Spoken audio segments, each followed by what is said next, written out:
This is Dr. Rodriguez. It's Psych 101, Chapter 2, and I believe it's Part D. We're continuing to talk about different types of studies. We just got done talking about the correlational study. Let's talk about an experimental study. So experimental studies will tell you the cause, right? We talked about how correlational studies don't tell you cause, they just tell you relationship. Experimental studies will tell you the cause, because you get two groups, you expose one group to something, and you see if there's a difference between the two groups. So let's take a look at this little drawing that I did. All right, so with an experiment, you have this group that you're interested in. You have this population. It's all who you're interested in. Now, you can't go out and have everybody that you're interested in participate in the study, so you have to get a sample. And so say I'm interested in kids, all right? I'm interested in kids age 5 to 12, let's say. I can't go out and have every 5 to 12-year-old, so I need to get a random sample of this larger population so that hopefully it's representative, that it's mixed, that it looks like the greater population.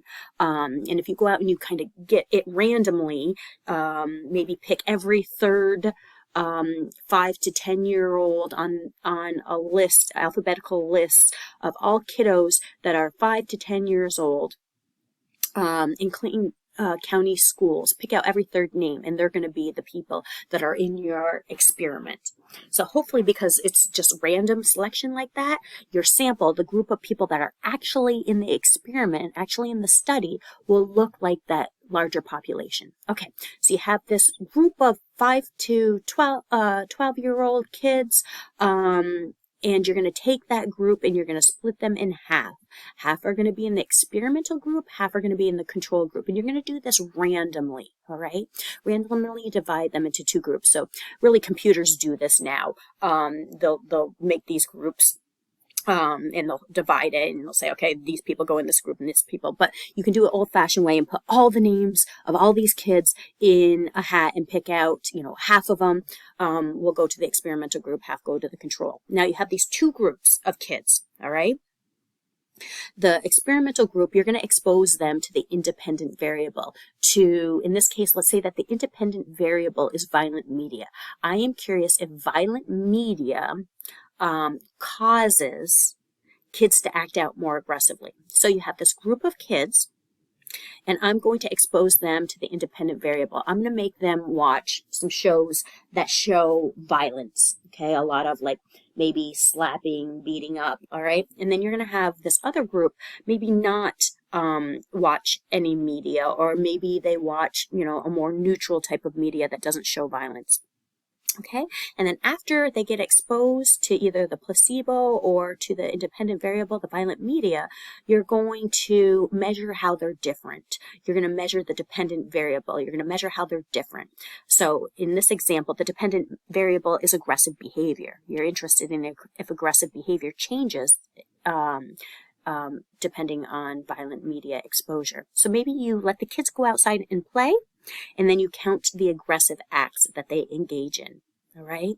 And you're counting this dependent variable. You're comparing afterwards. You're going to compare to see if the kids that were exposed to the independent variable, the violent media, if they acted out more aggressively. So if they did, if there's a difference in aggressive behavior, then we say that the independent variable, violent media, caused the change, because that's the only difference between these two groups, is that one group was exposed to the independent variable. That's the only thing that's different. So we would say that the violent media is what caused that difference between the two groups. All right? So that's an experiment. You have the population, you get a sample, you randomly put them into two different groups, you expose the experimental group to the independent variable, then you measure the difference. And if there is a difference, then you say it's the independent variable that caused the change in the dependent variable. Now, when we're talking about these different variables, I always set up this sentence right here. X causes Y. X causes Y. I set up the sentence, I write it down, and then I will write down, okay, so maybe I'm interested in if violent cartoons causes aggressive behavior. I would write that down. And then I would circle it, and I would know that the first one is the I word, the independent variable. So like I think about how I always come first in this world. My needs come first. I come first. So I always remember that the I word is the one that comes first. So imagine I said, I am curious if cigarette smoking changes somebody's blood pressure. So how would I set that up? Okay, so I would set it up. You have cigarette smoking and blood pressure, and the first thing is that cigarette smoking, so that's the independent variable. Change in blood pressure is the dependent variable. Okay? How about this one? I am curious if someone's weight changes based on how many, if they eat breakfast or not. Okay? So I'm curious if somebody's weight changes based on if they eat breakfast or not. So which one's the independent, which one's the dependent? Set that up. Okay, so setting that up, you have, I'm curious, right? If eating breakfast changes weight. So the first thing is that breakfast is independent. And the second one is dependent, weight. Remember, the I word is the first one that always comes in this sentence. So even though I said, I am curious if somebody's weight changes based on if they eat breakfast, I said the word weight first. That doesn't mean it goes first in the sentence. It's all about, you have to set it up. I'm curious if breakfast causes a change in weight. So just always write X causes Y, then write in the appropriate stuff, and then circle the first one, and always remember that the first one is the independent. All right, the independent is the thing that you're wondering if it creates a change, okay? And this is the thing that you measure afterwards to see if a change happened. I always set up X causes Y and then circle it and know that the first one is the I. So the independent variable is what you want to know if it changes. The dependent variable is what you'll measure afterwards to see if it changed. You might hear the term operationalizing a variable or operational definition, and what that just means is you're creating a specific definition so that everybody who reads your study knows exactly what you're measuring, so there's clarity. So maybe the operational definition of aggressive behavior is hitting, punching, pushing, and tripping. So you're just saying exactly what you mean by whatever it is that you're talking about. If you're talking about breakfast, what do you mean? Do you mean if you eat certain foods before 10 a.m.? And I mean, would steak count? Would steak not count? So you're just saying exactly what you mean by the variable and how you're going to measure it. All right. When you're doing an experiment, if you want to reduce bias, you can do a single blind study, meaning that the participants do not know if they're in that experimental group.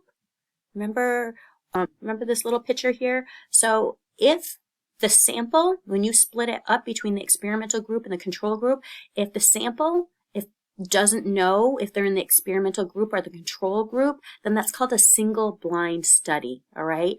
They don't know if they're getting the placebo or if they're getting exposed to the independent variable. That's single blind. Now, if the observers, like the people that are doing the measuring, watching the kiddos, if they're aggressive or not, if they don't know which kids are in the experimental group or in the control group, then that's called a double blind. So both the sample doesn't know and the people watching don't know.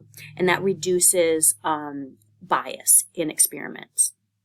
So last thing I want to say is that, the best experiments are those that you can get a random sample from the greater population. If you have a random sample, your sample is more likely to look like the greater population.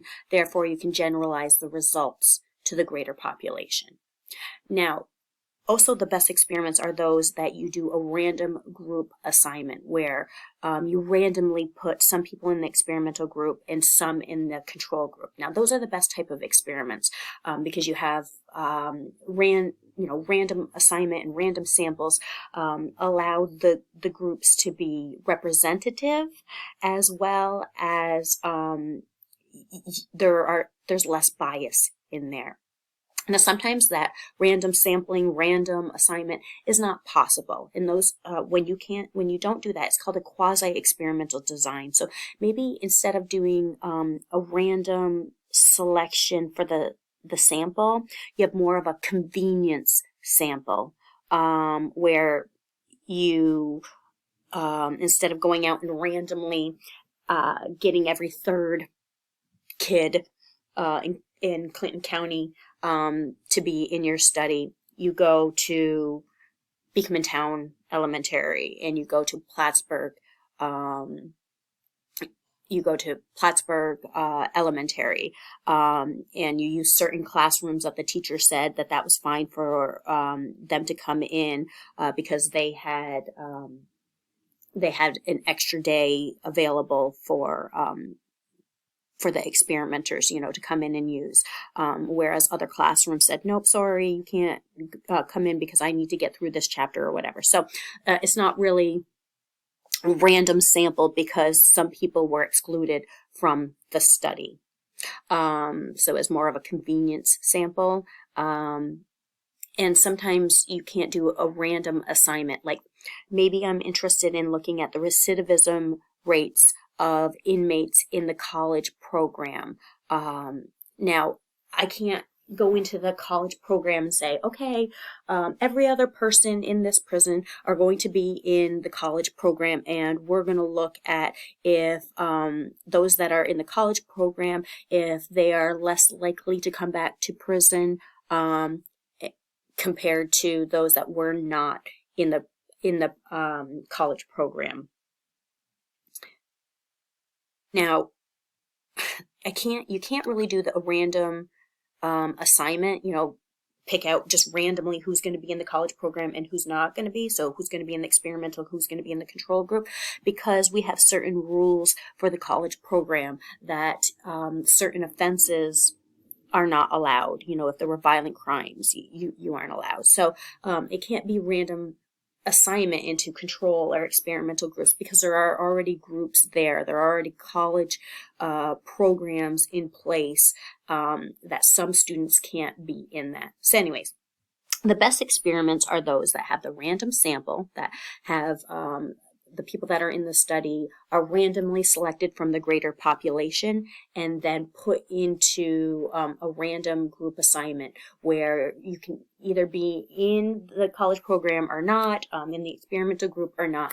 But sometimes we can't have that kind of control because there are complicating circumstances. So anyways, you can still do experimental studies that aren't quite as perfect, and they're called quasi-experimental, and you can get some information from it. But you'll see listed in those quasi-experimental studies, you'll see written up in the report, the research paper, in the discussion area, you'll see different limitations of the studies, and they'll probably list there, okay, it wasn't a random selection or it wasn't random assignment, so just take that into consideration. All right, so experimental studies, the best ones are those that you get a random sample and then you take that sample and you randomly put them into the experimental group or the control group. But sometimes that just can't happen, so that's a quasi-experimental.